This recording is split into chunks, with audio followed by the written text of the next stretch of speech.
Hello, my name is Soraya Poulain, and in this short video I'm going to present the subject of my work during my residency in Prague.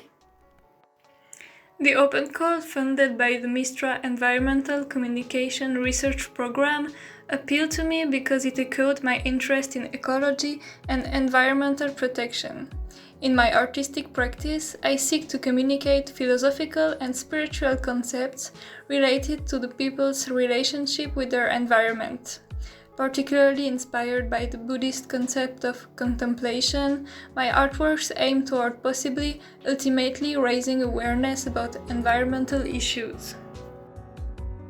The visual project Urban Bird is the result of observation of different dynamics between humans, non-human animals, and their environment. Humans have created a separation from what they consider nature, fauna and flora. There is a need to get back in touch with their consciousness in order to change their perspective toward their environment. The images produced raise several questions. Do the difficulties of cohabitation between species come from these invisible borders? What are these borders? What if, by raising our awareness and moving away from speech, it disappears? By using only visual elements and by intertwining different mediums and using the collage technique, I represented different manners of blurring the lines between the categories created by human discourse. Buddhism views humans as part of nature, not separate from it.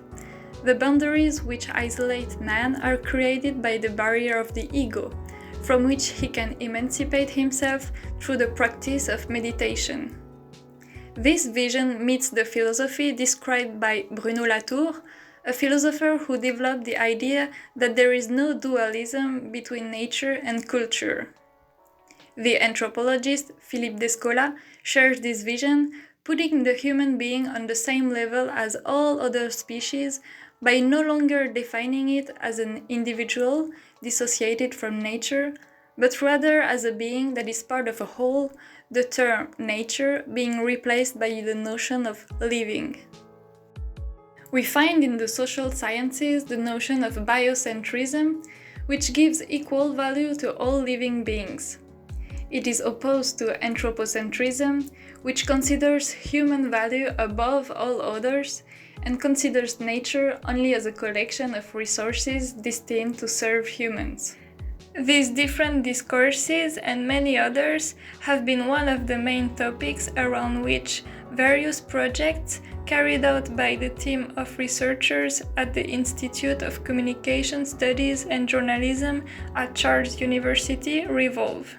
Their research focuses on the underrepresented interconnection between conflicting discourses, environmental ethics, and sustainable development, and explores how media and the arts can be studied and used to document and communicate these interconnections. During this residency, I could align my art practice with the MISTRA project on the focus of environment and sustainability, while showing that interdisciplinarity is essential in the development of the search for solutions for different issues and in different disciplines.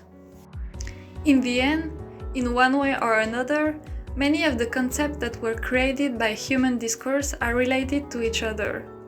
Some spiritual and philosophical ideologies seem at first sight very far from science, and yet some of their visions are similar to each other but expressed by different words. Everything is somehow intertwined and part of a whole. Thank you for your attention.